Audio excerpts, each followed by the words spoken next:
ito yung tubo na papasok dun.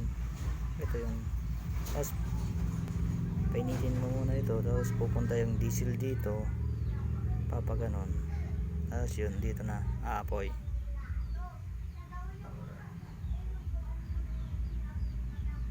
Tingnan natin mga idol para makita nyo.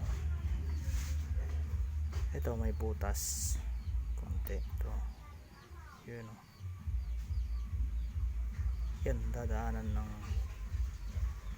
diesel yan para papasok doon. Ito, ginawa ko lang to eh, nilagari ko kanina, hindi pa tapos. Pero sa susunod na kan, papakita ko na yung video kailan ko gagamitin para makita nyo mga idol. Ito makakatipid ka na sa gasol. Yung 200 ml nito marami nang maluluto.